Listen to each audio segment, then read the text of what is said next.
मरकुस अध्याय 4। बीज बोने वाले का दृष्टांत।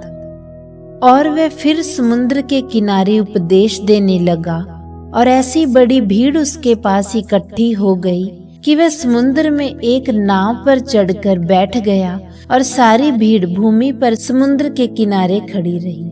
और वह उन्हें दृष्टांतों में बहुत सी बातें सिखाने लगा, और अपने उपदेश में उनसे कहा, सुनो, देखो, एक बोने वाला बीज बोने के लिए निकला। और ऐसा हुआ कि बोते समय कुछ तो मार्ग के किनारे गिरा, और पक्षियों ने आकर उसे चुग लिया। और कुछ पथरीली भूमि पर गिरा, जहाँ उसको बहुत मिट्टी ना मिली, और गहरी मिट्टी ना मिलने के कारण जल्द उग आया। और जब सूर्य निकला तो जल गया, और जड़ न पकड़ने के कारण सूख गया। कुछ तो कांटेदार भूमि में गिरा, और झाड़ियों ने बढ़कर उसे दबा लिया, और वह फल ना लाया। और कुछ अच्छी भूमि पर गिरा, और वह उगा और बढ़कर फलवंत हुआ, और कोई 30 गुना, कोई 60 गुना, और कोई 100 गुना फल लाया। और उसने उनसे कहा, जिसके पास सुनने के लिए कान हो वह सुन ले। दृष्टांतों का उद्देश्य। और जब वह अकेला था तो जो उसके आसपास थे उन्होंने उन 12 समेत उससे इन दृष्टांतों के विषय में पूछा। और उसने उनसे कहा, तुमको तो परमेश्वर के राज्य के भेद की समझ दी गई है, परंतु बाहर वालों के लिए सब बातें दृष्टांतों में होती हैं, कि वे देखते हुए देखें और उन्हें सुझाई न पड़े, और सुनते हुए सुने भी और ना समझें। ऐसा ना हो कि वे फिरें और क्षमा किए जाएं। बीज बोने वाले दृष्टांत की व्याख्या। फिर यीशु ने उनसे कहा, क्या तुम ये दृष्टांत नहीं समझते?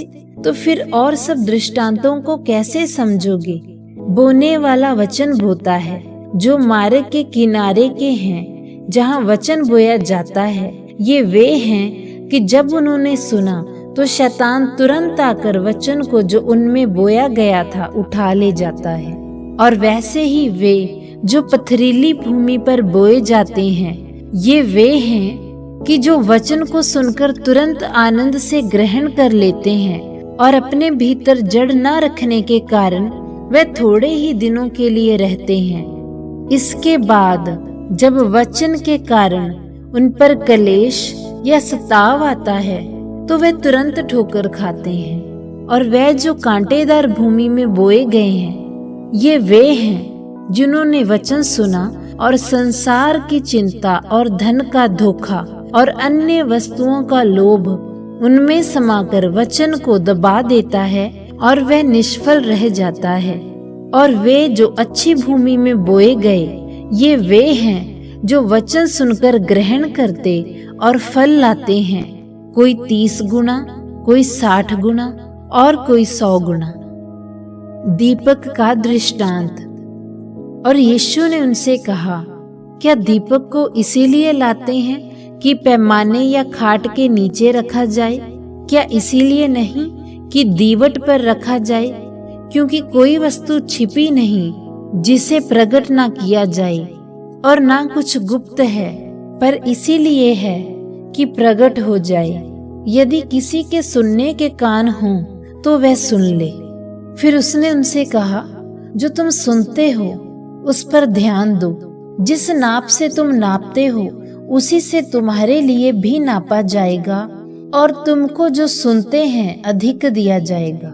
क्योंकि जिसके पास है उसको दिया जाएगा, और जिसके पास नहीं है उससे वह भी जो उसके पास है ले लिया जाएगा।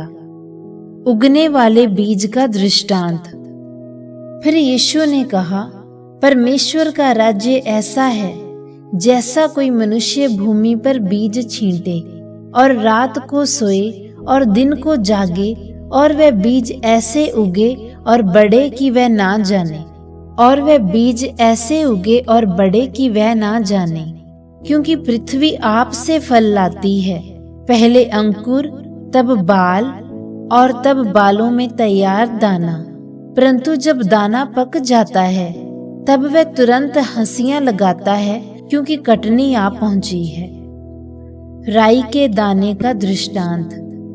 और उसने कहा, हम परमेश्वर के राज्य की उपमा किससे दें और किस दृष्टांत से उसकी तुलना करें। ये राई के दाने के समान है कि जब भूमि में बोया जाता है तो भूमि के सब बीजों से छोटा होता है, परंतु जब बोया गया तो उगकर सब साग पात से बड़ा हो जाता है और उसकी ऐसी बड़ी शाखाएं निकलती हैं कि आकाश के पक्षी उसकी छाया में बसेरा कर सकते हैं। और वह उन्हें इस प्रकार के बहुत से दृष्टांत दे देकर उनकी समझ के अनुसार वचन सुनाता था, और बिना दृष्टांत कहे वह उनसे कुछ भी नहीं कहता था, परंतु एकांत में वह अपने निज चेलों को सब बातों का अर्थ बताता था।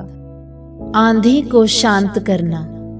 और उसी दिन जब सांझ हुई तो उसने उनसे कहा, आओ हम पार चलें। और जब वह भीड़ को विदा कर चुके तब जैसा वह था वैसा ही वे उसे नाव पर साथ ले चले, और उसके साथ और भी छोटी नावें थी। और एक बड़ी आंधी का तूफान आया और लहरें नाव पर यहाँ तक लगी कि वह अब पानी से भरी जाती थी।